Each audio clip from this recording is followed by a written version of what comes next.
Clip number 191۔ اس clip میں آپ قرآن پاک کی سورہ نساء کی آیت نمبر 66 سے 69 تک کی تلاوت، ترجمہ اور تفسیر قرآن صراط الجنان سنیں گے۔ بسم اللہ الرحمن الرحیم۔ ترجمہ، اللہ کے نام سے شروع جو نہایت مہربان رحمت والا ہے۔ وَلَوْ أَنَّا كَتَبْنَا عَلَيْهِمْ أَنِ اقْتُلُوا أَنفُسَكُمْ أَوْ اخْرُجُوا مِنْ دِيَارِكُمْ مَا فَعَلُوهُ إِلَّا قَلِيلٌ مِّنْهُمْ وَلَوْ أَنَّهُمْ فَعَلُوا مَا يُوعظُونَ بِهِ لَكَانَ خَيْرًا لَهُمْ وَأَشَدَّ تَثْبِيتًا وَإِذًا لَّآتَيْنَاهُم مِّن لَّدُنَّا أَجْرًا عَظِيمًا وَلَهَدَيْنَاهُمْ صِرَاطًا مُسْتَقِيمًا۔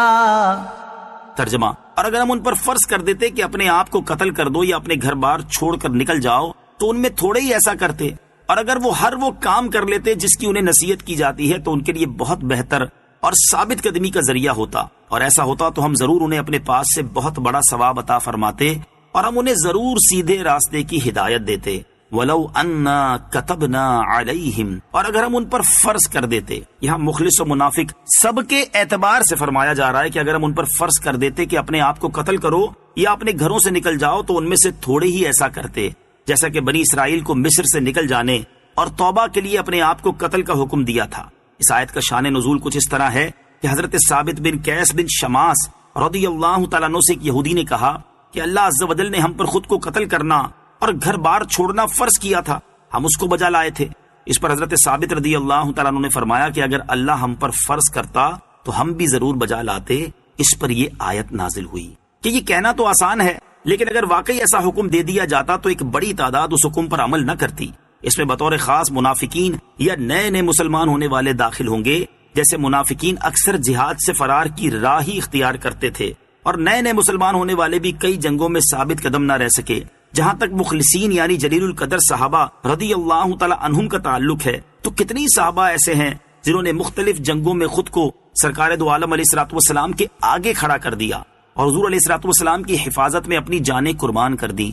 مزید فرمایا کہ اگر تمہیں خود کو قتل کرنے یا اپنے گھروں سے نکل جانے کا حکم دیا جاتا تو تم میں سے تھوڑے لوگ ہی کرتے، لیکن اگر وہ ہر اس حکم پر عمل کریں جو انہیں دیا جائے، خواہ خود کو جان سے مار دینے کا ہو یا گھروں سے نکل جانے کا، بہر صورت یہ ان کے لیے بہت بہتر ہوتا اور ایمان پر ثابت قدمی کا ذریعہ ہوتا، اور اس پر ہم انہیں عظیم اجر و ثواب عطا فرماتے اور انہیں صراط مستقیم کی اعلیٰ درجے کی ہدایت عطا فرماتے۔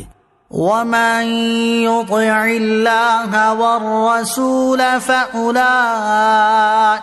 مَعَ الَّذِينَ أنعم الله عليهم من النبيين والصديقين والشهداء والصالحين وحسن أولئك رفيقا۔ ترجمہ، اور جو اللہ اور رسول کی اطاعت کرے تو وہ ان لوگوں کے ساتھ ہوگا جن پر اللہ نے فضل کیا، یعنی انبیاء اور صدیقین اور شہداء اور صالحین، اور یہ کتنے اچھے ساتھی ہیں۔ وَمَن يُطِعِ اللَّهَ وَالرَّسُولَ، اور جو اللہ اور رسول کی اطاعت کرے۔ آیت مبارکہ کا شان نزول کچھ اس طرح ہے کہ حضرت ثوبان رضی اللہ تعالیٰ عنہ تاجدار دو عالم صلی اللہ تعالیٰ علیہ وسلم کے ساتھ کمال درجے کی محبت رکھتے تھے اور انہیں جدائی کی تاب نہ تھی۔ ایک روز اس قدر غمگین اور رنجیدہ حاضر ہوئے کہ چہرے کا رنگ بدل گیا تھا، تو رسول کریم علیہ الصلوۃ والسلام نے دریافت فرمایا، آج رنگ کیوں بدلا ہوا ہے؟ عرض کیا، نہ مجھے کوئی بیماری ہے اور نہ درد، سوائے اس کے کہ جب حضور علیہ الصلوۃ والسلام سامنے نہیں ہوتے تو انتہا درجے کی وحشت و پریشانی ہو جاتی ہے۔ جب آخرت کو یاد کرتا ہوں تو یہ اندیشہ ہوتا ہے کہ وہاں میں کس طرح دیدار پا سکوں گا۔ آپ اعلیٰ ترین مقام میں ہوں گے اور مجھے اللہ تعالیٰ نے اپنے کرم سے جنت بھی دی، تو اس مقام عالی تک رسائی کہاں؟ اس پر یہ آیت کریمہ نازل ہوئی اور انہیں تسکین دی گئی کہ منزلوں کے فرق کے باوجود فرما برداروں کو نبی کریم علیہ الصلوۃ والسلام کی بارگاہ میں حاضری اور معیت کی نعمت سے سرفراز فرمایا جائے گا، اور انبیاء علیہ الصلوۃ والسلام کے مخلص فرما بردار جنت میں ان کی صحبت و دیدار سے محروم نہ ہوں گے، حدیث شریف میں ہے آدمی اسی کے ساتھ ہوگا جس سے محبت کرے۔ صحابہ کرام رضی اللہ تعالی عنہم کا شوق رفاقت، اس سے معلوم ہوا کہ حضور پرنور صلی اللہ تعالی علیہ وسلم کی رفاقت صحابہ کرام رضی اللہ تعالی عنہم کو بہت محبوب تھی، اور دنیا کی رفاقت کے ساتھ ساتھ اخروی رفاقت کا شوق بھی ان کے دلوں میں رچا بسا تھا، اور وہ اس کے لیے بڑے فکر مند ہوا کرتے تھے۔ اب صحابہ کرام علیہم رضوان کے شوق رفاقت کے چند اور واقعات سماعت کیجیے۔ چنانچہ مسلم شریف کی حدیث، حضرت ربیعہ بن کعب اسلمی رضی اللہ تعالی عنہ فرماتے ہیں، میں رات کو رسول اللہ صلی اللہ تعالی علیہ وسلم کی خدمت اقدس میں رہا کرتا تھا۔ آپ علیہ الصلوۃ والسلام کے وضو کے لیے پانی لایا کرتا اور دیگر خدمت بھی بجا لایا کرتا تھا۔ ایک روز آپ علیہ الصلوۃ والسلام نے مجھ سے فرمایا، سل، مانگو۔ میں نے عرض کیا، اسألک مرافقتک فی الجنہ، میں آپ علیہ الصلوۃ والسلام سے جنت میں آپ کا ساتھ مانگتا ہوں۔ آپ علیہ الصلوۃ والسلام نے ارشاد فرمایا، اس کے علاوہ اور کچھ؟ میں نے عرض کی، میرا مقصود تو وہی ہے۔ آپ علیہ الصلوۃ والسلام نے فرمایا، تو پھر زیادہ سجدے کر کے اپنے معاملے میں میری مدد کرو۔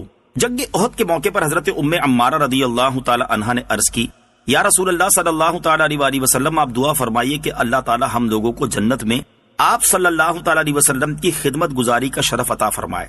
اس وقت آپ علیہ الصلوۃ والسلام نے ان کے لیے اور ان کے شوہر اور ان کے بیٹوں کے لیے اس طرح دعا فرمائی، اللهم اجعلهم رفقائي في الجنة، یا اللہ عز و جل ان سب کو جنت میں میرا رفیق بنا دے۔